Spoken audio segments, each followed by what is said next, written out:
Broken Arrow's developers finally revealed what the third specialization or spec will be for the US faction. I already hinted toward it in my last Broken Arrow video. It is indeed the US Airborne spec. This spec will include armed and unarmed UAVs, nuclear bombs, airdrop capable aircraft, prototypes, and a bunch more. Let's dig in. But first, a quick reminder, much like you would in Wargame, Still Division, or Warno, you also make decks in Broken Arrow. These decks are just rosters of units that you've pre-selected, which you can then bring onto the battlefield as reinforcements. Where Broken Arrow differs though, is that you have to combine two of a nation's specializations to make one of these decks. Seeing as both factions receive a third spec, this finally allows people to now combine spec 1 and 2, or 1 and 3, as well as 2 and 3, giving a lot more options and variety. So the US Airborne spec in Broken Arrow is most likely going to be similar in role to the already existing Russian VDV spec, which you've seen in action already. Today we get to dig deeper into the US Airborne unit roster and take a quick look at some of the units and where they shine and where they may appear to be a bit weaker. The Humvee RWS, or Remote Weapon Station, has multiple upgrades available to it. Broken Arrow's upgrade system is something I've discussed in detail, but if you still don't know how it works, here is a 10-second explanation. Some units can be upgraded with better optics, better armor, different weapon loadouts, and more. This, however, means it'll cost more points to call the unit in, a sort of quality over quantity idea. However, some upgrades are actually side grades. There's a lot of variation, but that's the most basic idea. The RWS can actually choose between a minigun, a 50 caliber heavy machine gun, as well as a Mark 19 automatic grenade launcher. Armor upgrades will also be able to give it a little bit more protection, but I believe in previous betas this meant that it was no longer air transportable as it became too heavy. This means you'll have to actually decide how you want your deck to play ahead of time, and giving armor to your Humvees might actually make them less flexible in the future. Not only vehicles can be modified and upgraded, the 3-man airborne sniper team mixes great stealth and good optics with a laser designator. If you want the sniper team to be more stealthy, you can let the sniper switch to a suppressed M2010 rifle, or alternatively, let him operate the very famous but loud M107 Barrett 50 caliber anti-material rifle. As I covered in the previous Broken Arrow video regarding the big infantry overhaul, sniper rifles will now ignore cover bonuses that buildings give, with marksman rifles giving a 50% reduction in that bonus. Keep in mind that the suppressed rifle, while stealthy, will likely have less range. The MQ-1C Grey Eagle and the RQ-4 Global Hawk drones, or UAVs, are now going to be available in Broken Arrow. The MQ-1 comes with 4 pylons, meaning there is a lot of room for so-called activities in the form of anti-tank Hellfire missiles, Griffin top-down attack missiles armed with HE frag warheads against lighter vehicles or infantry, as well as even Stinger missiles to engage other aircraft or drones. I do wonder if this means we'll actually see some drone-on-drone warfare in the next beta if the Russian faction has a similar air-to-air missile on their larger UAVs. Now, the RQ-4 has extraordinary high-quality ranged optics, allowing it to stay out of the range of most SAM systems. However, it's slow, and it has no countermeasures, and as far as I'm aware, it actually carries no weapon systems on board either. The US Airborne spec can rely on airborne infantry armed with the brand spanking new SIG M7 SPEAR rifles, as well as M250 machine guns. These weapons use the new 6.8mm caliber ammo and have actually been given more range and penetration compared to the regular 5.56 caliber weapons other US teams are equipped with. This 8-man squad carries a bunch of AT-4 light AT rockets, as well as a pair of M320 grenade launchers. Do keep in mind that with the infantry overhaul I talked about in the last video, their shoulder-fired anti-tank launchers could have received buffs anywhere from a few percent up to 25%. So this might make handheld anti-tank a lot more dangerous to enemy armor.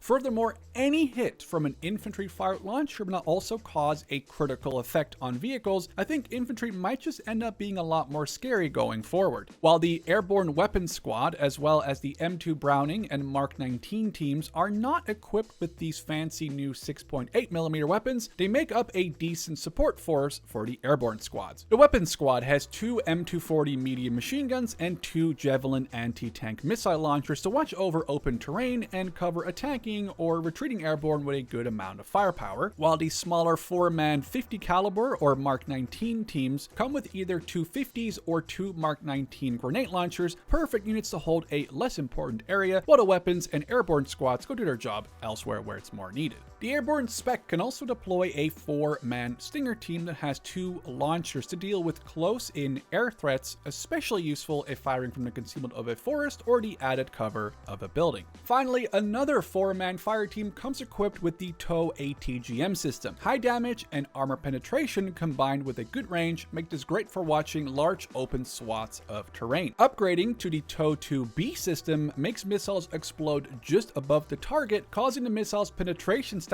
to ignore the frontal armor of vehicles and instead aim for the weaker top armor. Moving on to some of the transports. The standard Humvee can carry a single 4-man team and has a few different weapon systems it can pick between, as we talked about before. The M1301 ISV, or infantry squad vehicle, looks a little less armored, if that's even possible, compared to a Humvee, but it can actually carry twice as many men at 8, which is obviously either 1 larger squad or 2 smaller fire teams. It can also choose between multiple different weapons, the classic 50 cal, an M240, or the Mark 19 grenade launcher. Moving on to some armor, the M8 AGS is an air-droppable light tank that has a 105mm fast-firing main cannon. It can, however, be upgraded to the M8 Thunderbolt, which is equipped with a 120mm gun, somewhat comparable to modern Abrams tanks. Now, Broken Arrow uses a lot of prototype vehicles. I personally don't mind, as long as it's grounded in some sort of reality and we don't see space lasers like we did in Command & Conquer Generals. The M8 can also be upgraded with different tiers of armor. While the best armor package adds ERA, or explosive reactive armor, it removes the ability to airdrop it, which seems to defeat the whole point of the vehicle in the first place. The famous M551 Sheridan is also air-droppable and is definitely one of my favorite vehicles in this air-droppable light tank category. Armed with a short barrel 152mm gun, it is brutal against infantry and lighter vehicles, but the upgrade to give it shillelagh ATGMs could make it a threat against more armored enemy vehicles as well. The airborne spec can't rely purely on manpads or man-portable air defenses in the form of the infantry Stinger team to deal with enemy air threats. Luckily, some of the support category vehicles are airliftable as well. The Avenger uses the Humvee chassis and marries it with a turret that has either 4 or 8 Stinger missiles. It's lightweight enough to be dropped in via air or lifted onto the battlefield by helicopters. And guess what? We're talking even more Humvees. The Hawkeye MWS carries a 105mm howitzer to give players a mobile and responsive artillery unit. You can pick between high explosive or cluster ammunition, as well as RAP or rocket-assisted projectiles, which add more range and likely a higher cost to call the unit in as well.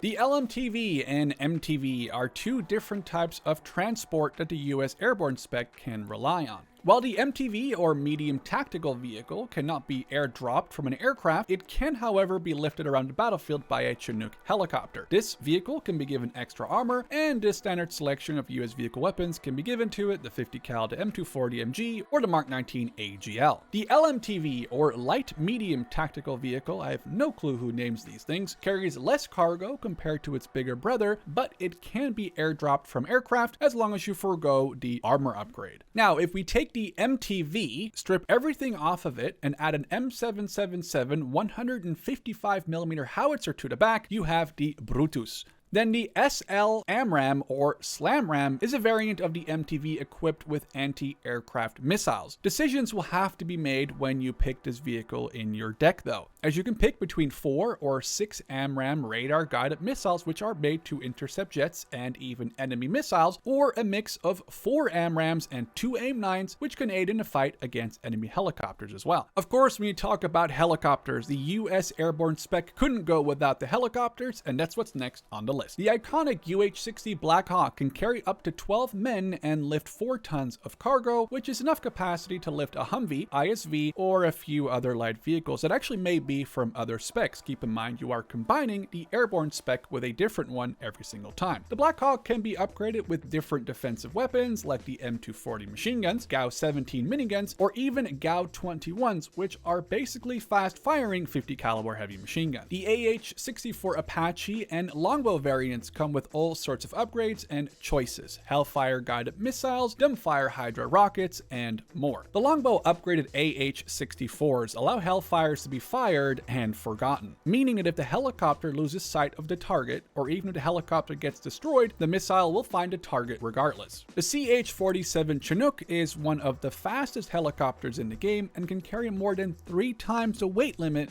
that the Black Hawk can carry. The OH-58 Kiowa is a recon helicopter at heart, but it can carry a large variety of anti-air, anti-tank, and general anti-ground weapon systems. The pylons on the left and right side of the Kiowa are actually independently modifiable, as the dev block states here. You could have Stingers on one side and Hellfires on the other side to deal with different types of threats. Of course, we have to talk about aircraft when we talk about the US Airborne spec. The F-15C Eagle, the F-15E Strike Eagle, and the F-15EX Eagle II with different packages and payloads are available. The 15C can choose between short-range AIM-9s, radar-guided AIM-7s, or AIM-120 AMRAAMs and carry up to 8 of these. Adding fuel tanks to the aircraft is also a possibility, which will likely make it more expensive to call in, though it will have more time on target, but it may also weigh the plane down a little bit more. And then the 15E can carry up to 4 air-to-air missiles, but this reduced payload comes at the ability to add 18 cluster bombs or 7 2,000-pound bombs, further also adding a laser designator, allowing it to guide its own smart weapons. Finally, the F-15EX Eagle II can carry 14,000 pounds of bombs, but also carry 8 missiles as well. It can also carry JASSM cruise missiles and AGM-88 anti-radiation missiles, which are used to counter radar anti-aircraft systems. And finally, what the developers call the SLAMRAAM, which allows it to carry 20 AMRAAM air-to-air missiles. The C-17 Globemaster is a large American transport jet, allowing you to paradrop 100 soldiers and 75 tons worth of supplies and vehicles. The developers give an example here that is 2 Sheridan tanks, 6 Humvees of whatever variety, a few tons of supplies with an LMTV, as well as multiple platoons of infantry can all be dropped at once. Obviously, these aggressive airdrop openers at the beginning of battles are fun and risky, but I couldn't imagine losing my entire opening call-in wave if it were to get shot down, so you really have to be careful. The smaller brother of the C-17 in Broken Arrow is the C-130J. It actually flies lower, making it a little less susceptible to enemy long-range AA, but it does mean enemy fighters can get to it more easily. Compared to the C-17, it's not only smaller, it's also slower and can now also carry less equipment or men on board. Then finally, the B-1B Lancer bomber is capable of dropping 30 cluster bombs, 84 Snake Eye dumb bombs, 24 2,000-pound bombs, 12 cluster smart bombs, 8 big or 24 small crew missiles,